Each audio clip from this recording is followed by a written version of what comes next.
I sat by the window, gazing at the hydrangeas blooming in the garden, reflecting on the changes in my life over the past few years. I'm Margaret Johnson, 62 years old.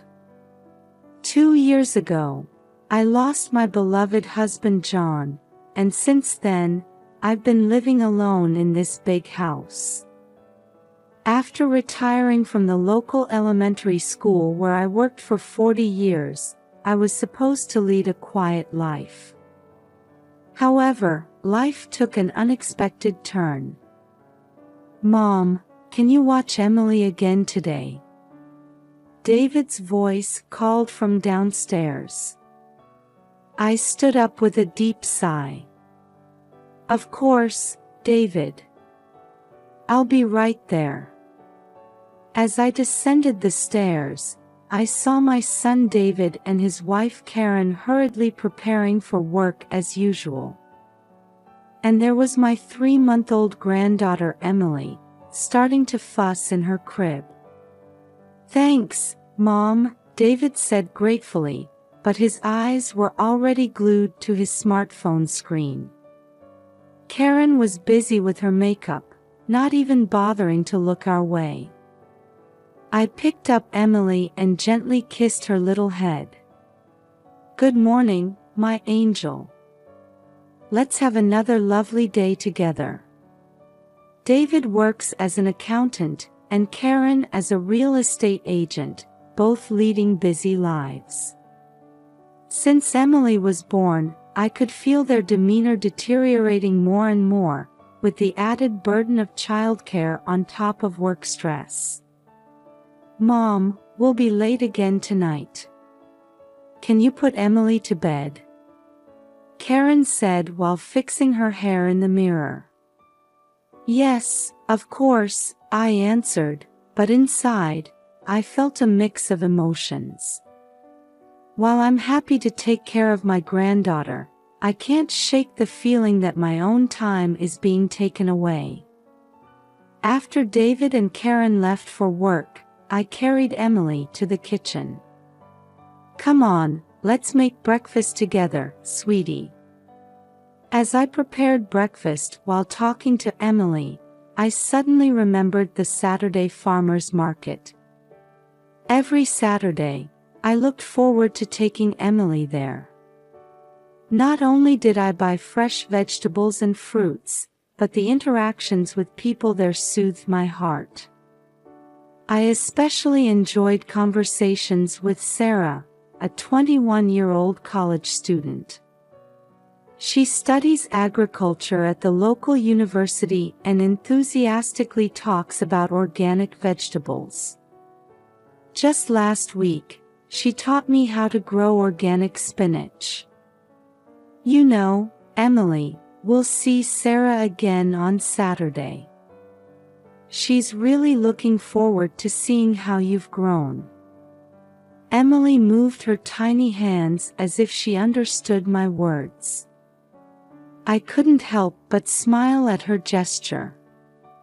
"That's right, I promised Sarah we'd meet again next week. I'm sure she's looking forward to it." Looking out the window while holding Emily, I saw Mrs. Wilson, our neighbor, tending to her garden. She's also an elderly woman living alone. I enjoyed having tea with her occasionally and talking about our grandchildren. However, recently, with the increasing friction with David and Karen, it had become difficult to have such peaceful moments. They seemed to think it was natural for me to take care of Emily, rarely considering my own time or feelings.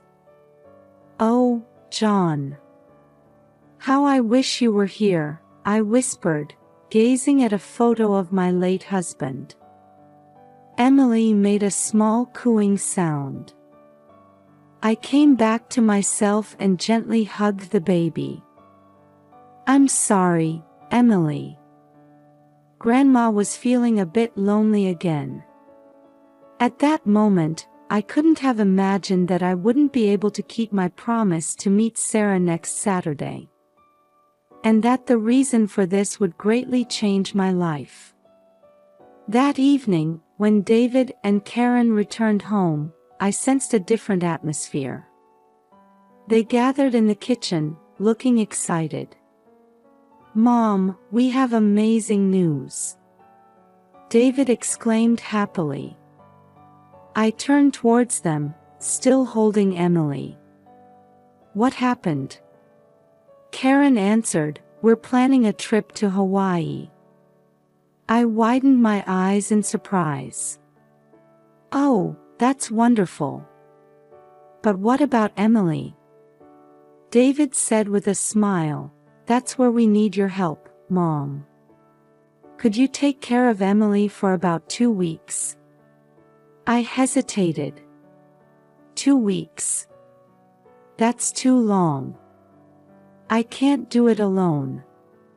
Karen interjected, "But you can do it, Mom. You know Emily better than anyone."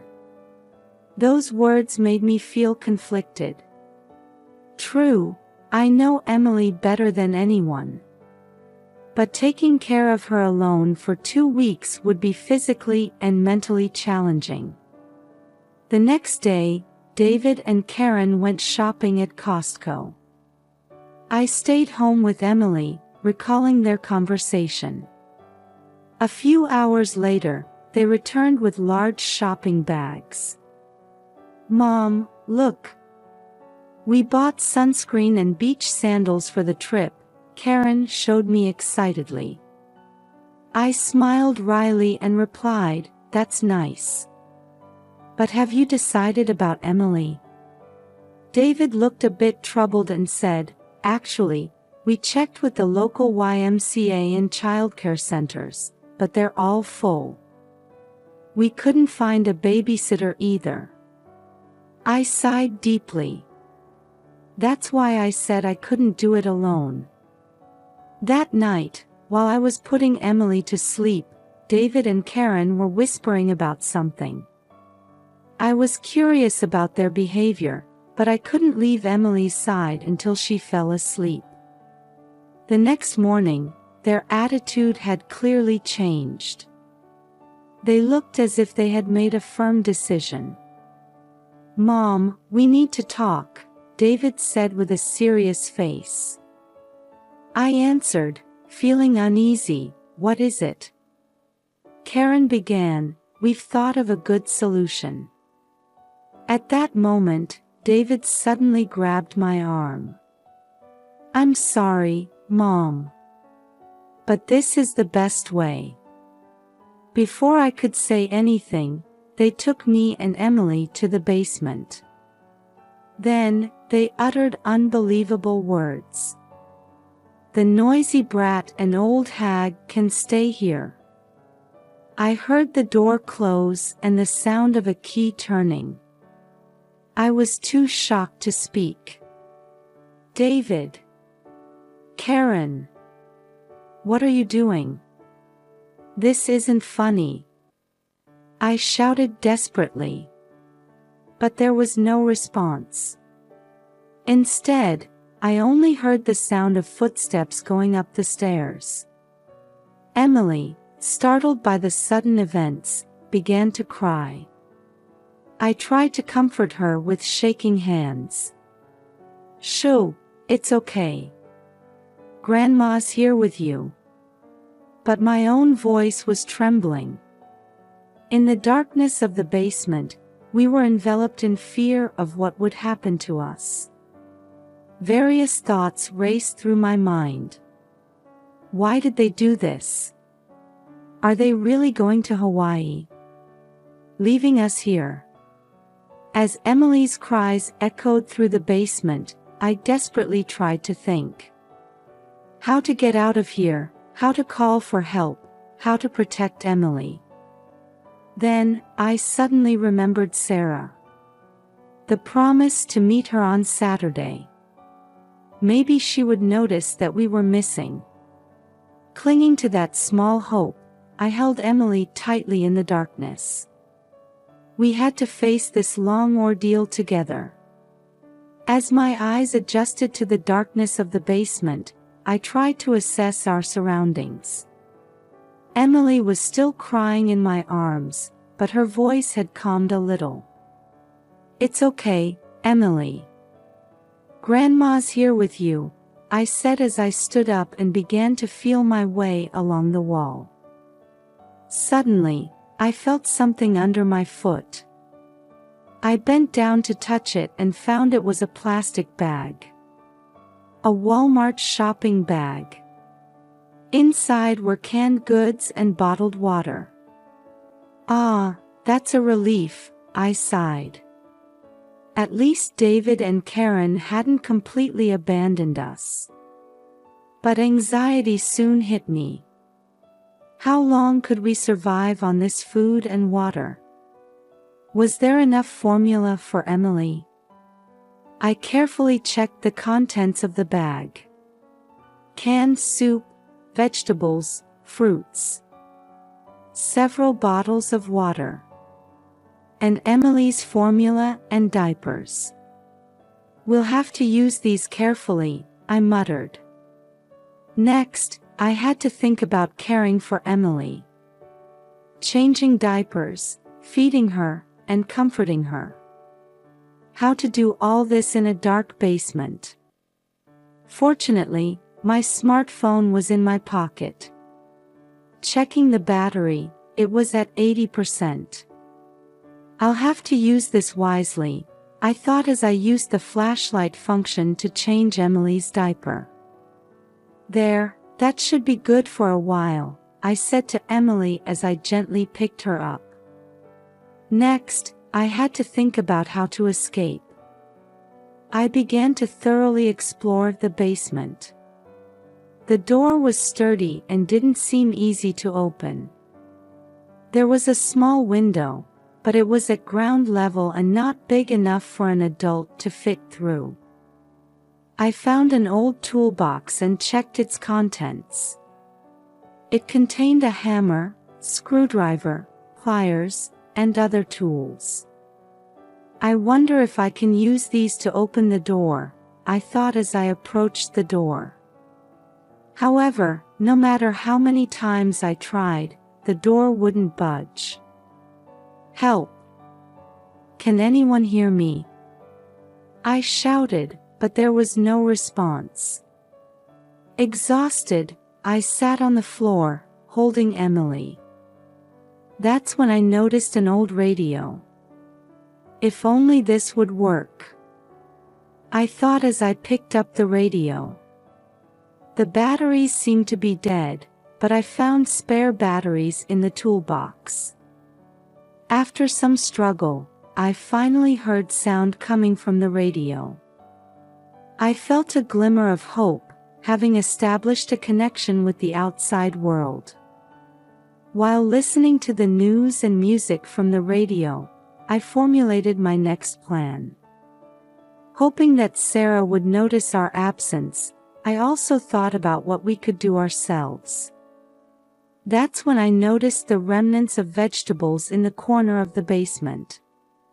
Some of the vegetables I had bought at the farmer's market were starting to rot. That's it. I had an idea, remembering my knowledge about composting. If I could create a bad smell using the rotten vegetables, it might attract the attention of the neighbors. I carefully gathered the rotten vegetables and placed them near the small window.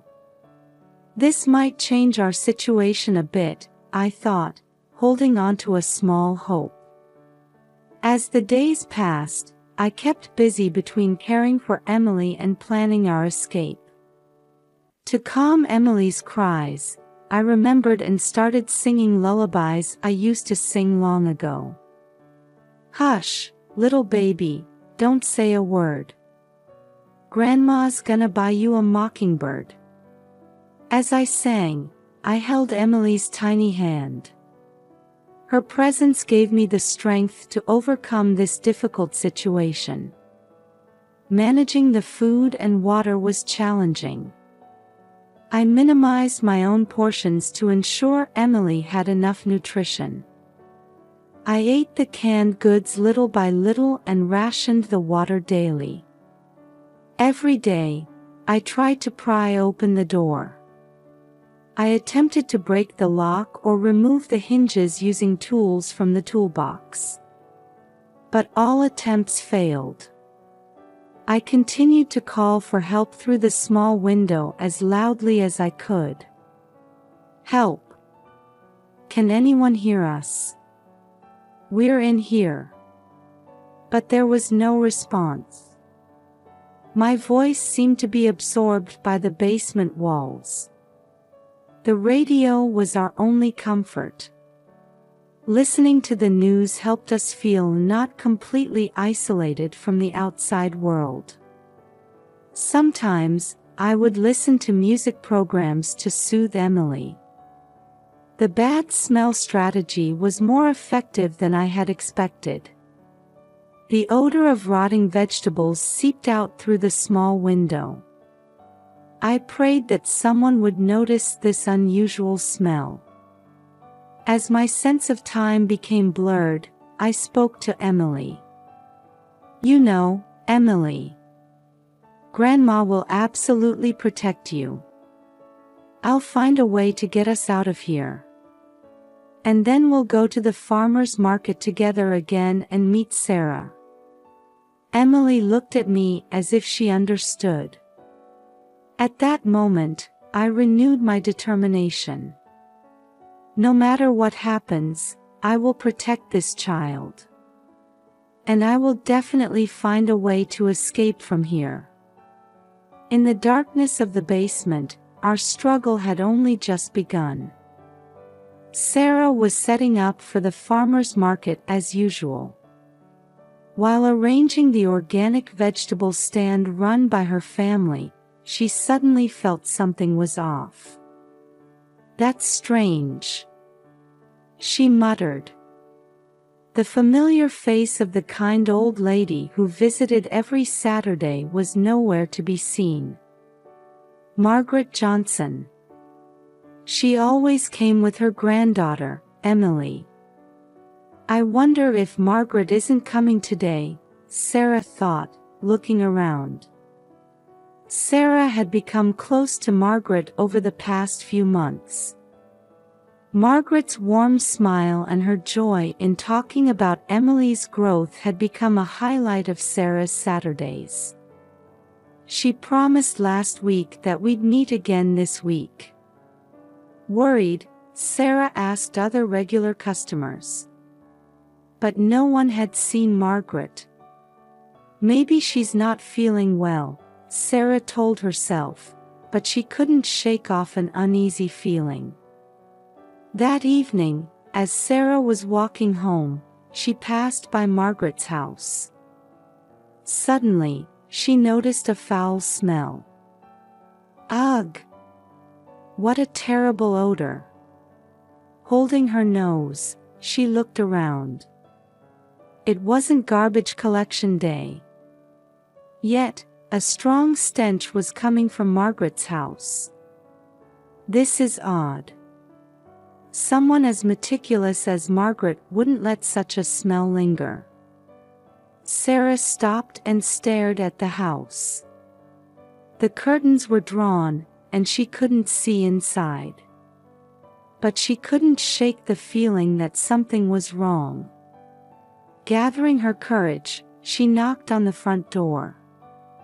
Margaret? Emily? Is anyone home? No answer. She knocked again, but still no response. Sarah's unease grew. Margaret's absence from the Saturday farmer's market, and now this strange situation. Could something bad have happened? She took out her smartphone and, hesitating slightly, dialed 911. 911, what's your emergency? The operator's voice came through. Sarah hesitated but then began to speak. I'm worried about an elderly neighbor. I haven't seen her for a few days. And now there's a strong, foul smell coming from her house. I understand. Can you give me more details? Sarah explained about Margaret, her recent absence, and the strange smell coming from the house. We'll send officers to check. Please wait there. After hanging up, Sarah felt relieved. Professional help was on the way.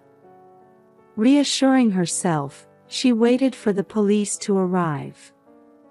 30 minutes later, a police car arrived without sirens. 2 officers got out of the car. Good evening. Are you the one who called? Yes, that's me, Sarah replied. After getting more details from Sarah, the officers began to investigate around the house. They too noticed the foul smell and grimaced. This definitely isn't normal, one officer said. They knocked on the door again and called out loudly. But still no response. Let's ask the neighbors, the other officer suggested. The officers began to go around to the neighboring houses. Sarah watched, waiting anxiously. After a while, information from an elderly neighbor next door changed the situation dramatically. Come to think of it, I saw David and his wife leaving with large bags late last Friday night. I haven't seen them since. The officers' expressions changed upon hearing this testimony. They returned to Margaret's house and tried to peek inside through the windows. This. One officer muttered. We might need to make an emergency entry. Sarah held her breath. As the situation rapidly unfolded, she felt a mix of fear that her worries might be justified and hope for Margaret and Emily's safety. The officers contacted their headquarters, requesting permission for an emergency entry. Sarah stood there, tense about what was about to happen. As the police officers were preparing for the emergency entry, a taxi approached from the distance. Sarah spotted familiar faces inside the car. Isn't that David and Karen? Sarah informed the police officers. The taxi stopped in front of the house, and David and Karen got out. Their expressions were bright, as if they had just returned from an enjoyable vacation, but they froze upon seeing the police vehicles. What's going on here? David shouted in surprise. Karen stood still, holding her luggage. The police. Why? A police officer approached them. Are you David Johnson and Karen Johnson? Yes, we are. David answered. Did something happen? At that moment, the wind direction changed, and the strong stench from the basement reached their noses. Ugh! Karen held her nose. What's this smell? The color drained from David's face. How did this happen? Don't tell me. The police officer said sternly, we need to check on your mother and the baby's safety. Can you open the basement, please? David and Karen were at a loss for words, looking at each other. Sarah felt something was off about their reaction. Under police supervision, David opened the basement door with trembling hands. As soon as the door opened, an even stronger stench wafted out. Grandma! Emily! Sarah cried out instinctively. The police officer carefully descended the stairs, shining a flashlight. When the scene in the basement was revealed, everyone gasped. In the dim corner of the basement, Margaret sat cradling Emily. They both looked weak, but seemed to be barely conscious. "Oh, thank goodness, they're alive," Sarah whispered, relieved. The police officer quickly approached Margaret and Emily to check their condition. "Call an ambulance," he instructed the other officer.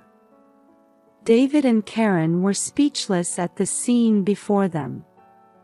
"Mom! Emily!" David mumbled in a trembling voice. The police officer turned to face them. "David Johnson, Karen Johnson, you're under arrest. You have the right to remain silent." Sarah watched this development with mixed feelings of surprise and anger. While relieved that Margaret and Emily were safe, she couldn't help but feel furious at David and Karen's actions. The paramedics arrived and began carefully rescuing Margaret and Emily. Sarah rushed to Margaret as she was being placed on a stretcher. "Margaret! Are you all right?"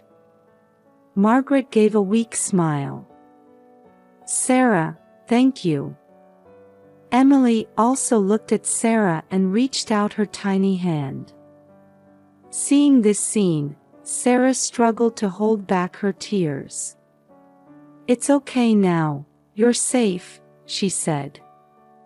David and Karen were handcuffed and put into the police car. Neighbors, attracted by the commotion, had gathered around, and surprised voices could be heard from all directions.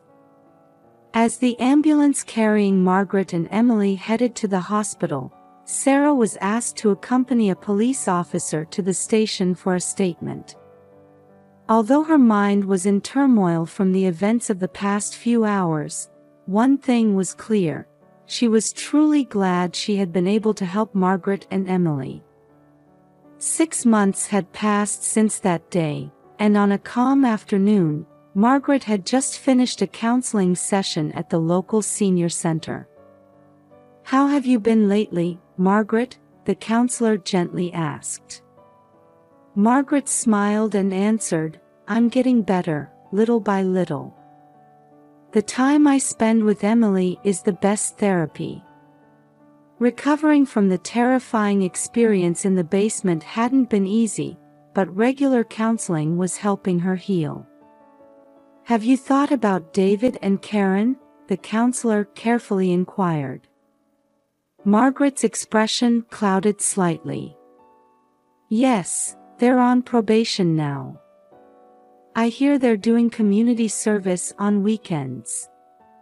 As a result of the trial, David and Karen were sentenced to 3 years of probation and 200 hours of community service. They had shown deep remorse and had sent Margaret several letters of apology. "I went to see them for the first time last week," Margaret continued. "They both seemed truly regretful. I'm torn between the anger inside me and the desire to forgive." The counselor gently placed a hand on hers. "Those are natural feelings. Let's work through them together, taking as much time as you need." "How did the custody hearing for Emily go?" the counselor asked. Margaret's face brightened. "The family court granted me custody. Emily is officially under my care now." The trial had been tough, but Margaret's devoted love and testimonies from community members, including Sarah, had influenced the judge's decision. "That's wonderful news. Congratulations," the counselor sincerely congratulated her. After the counseling session, Margaret headed to another room in the senior center. There, a support group for abuse victims was being held. "Hello, everyone," Margaret said as she entered the room, and the participants warmly welcomed her. This support group had become a significant support for Margaret. By sharing her experiences and listening to other victims' stories, she could feel that she wasn't alone. After the meeting, Sarah was waiting outside. "Margaret, how did it go?" Margaret's face lit up at the sight of Sarah. "Sarah, thank you for coming." The two went for a walk in a nearby park. Emily was sleeping in her stroller.